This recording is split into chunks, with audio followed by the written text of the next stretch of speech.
ಹಜರತ್ ಅಲಿ ರಲಿಯಲ್ಲಾಹು ಅನ್ಹು ಪ್ರವಾದಿಯವರ ಆಪ್ತ ಸಂಗಾತಿ.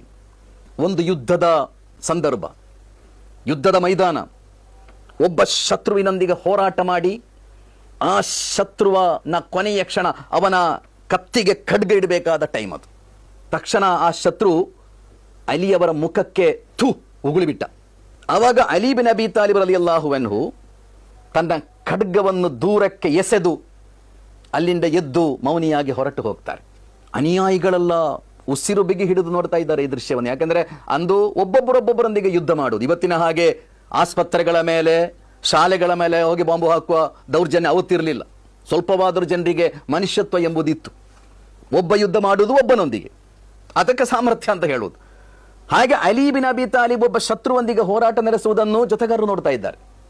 ಅವನನ್ನು ಕೊಲ್ಲಬೇಕಾದ ಸಂದರ್ಭದಲ್ಲಿ ಅವನ ಮುಖಕ್ಕೆ ಉಗುಳಿಬಿಟ್ಟ ಅಲಿಯವರನ್ನು ಬಿಟ್ಟು ಬಿಡ್ತಾರೆ. ಕೇಳಿದರು, ಯಾಕೆ ಅವನನ್ನು ಬಿಟ್ಟು ಬಿಡ್ತೀರಾ? ಅಲಿ ಬಿನ್ ಅಬಿ ತಾಲಿಬ್ ಹೇಳಿದರು, ನಾನು ಅವನೊಂದಿಗೆ ಯುದ್ಧ ಮಾಡುತ್ತಾ ಇದ್ದದ್ದು ದೇವನಿಗಾಗಿ, ಅಲ್ಲಾಹನ ಸಂಪ್ರೀತಿಗಾಗಿ. ಅವನು ನನ್ನ ಮುಖಕ್ಕೆ ಉಗುಳಿದಾಗ ನನಗೆ ಅವನ ಮೇಲೆ ಕೋಪ ಬಂತು.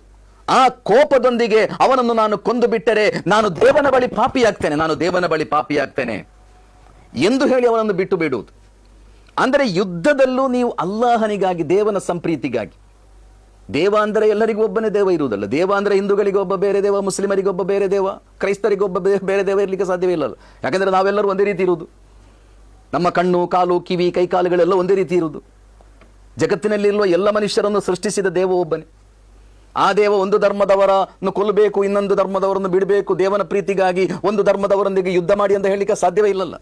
ದೇವನ ಸಂಪ್ರೀತಿ, ದೇವನಿಗೆ ಯಾಕೆ ಯುದ್ಧ ಬೇಕು? ದೇವನಿಗೆ ಯುದ್ಧ ಯಾಕೆ ಬೇಕಂದ್ರೆ ವಲೌಲಾ ದಫ್ಉಲ್ಲಾಹಿ ನಾಸ ಬಅದುಹುಂ ಲಿಬಅದಿನ್ ಫಸದತಿಲ್ ಅರ್ದು ಅಂತ. ಕೆಲವರನ್ನು ಕೆಲವರಿಂದ ತಡೆಯದೇ ಇದ್ದರೆ ಈ ಭೂಮಿಯಲ್ಲಿ ಕ್ಷೋಭೆಯುಂಟಾದೀತು. ಅದೇ ರೀತಿ ಕುರಾನ್ ಹೇಳಿತು, ಇಲ್ಲ ತಫ್ಅಲೂಹು ತಕುನ್ ಫಿತ್ನತುನ್ ಫಿಲ್ ಅರ್ಲಿ ವ ಫಸಾದುನ್ ಕಬೀರ್. ಕೆಲವರನ್ನು ತಡೆಯದಿದ್ದರೆ ಭೂಮಿಯಲ್ಲಿ ಕ್ಷೋಭೆಯುಂಟಾಗುತ್ತದೆ, ಭೂಮಿಯಲ್ಲಿ ಅಶಾಂತಿ ಉಂಟಾಗಬಹುದು.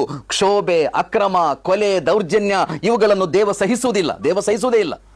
ಆದ್ದರಿಂದ ಅವುಗಳನ್ನು ತಡೆಯುವುದಕ್ಕಾಗಿ ದೇವನ ಸಂಪ್ರೀತಿಗಾಗಿ ನೀವು ಹೋರಾಟ ನಡೆಸಬೇಕಾಗುತ್ತದೆ. ಕೆಲವೊಮ್ಮೆ ಯುದ್ಧ ಭೂಮಿಯಲ್ಲಿ ಯುದ್ಧ ಮಾಡುವ ಅನಿವಾರ್ಯತೆಗಳು ಬರುತ್ತದೆ. ಆದ್ದರಿಂದ ಯುದ್ಧಕ್ಕೆ ಆದೇಶ ಕೊಡುವಾಗಲೂ ಸಿಗುವ ಅನುಮತಿ ಏನೆಂದರೆ ಯುದ್ಧ ಅಲ್ಲಾಹನ ಮಾರ್ಗದಲ್ಲಿ ಆಗಿರಬೇಕು. ಎರಡನೆಯದು, ನಿಮ್ಮೊಂದಿಗೆ ಯಾರು ಯುದ್ಧ ಮಾಡುತ್ತಾ ಇದ್ದಾರೋ ಅವರೊಂದಿಗೆ ಮಾತ್ರ ಮಾಡಬೇಕು. ಯಾರದೋ ಒಬ್ಬ ಅವನ ಧರ್ಮ ಬೇರೆ ಎಂಬ ಕಾರಣಕ್ಕೆ ಯಾರೊಂದಿಗೆ ಹೋಗಿ ಯುದ್ಧ ಮಾಡುವುದಲ್ಲ.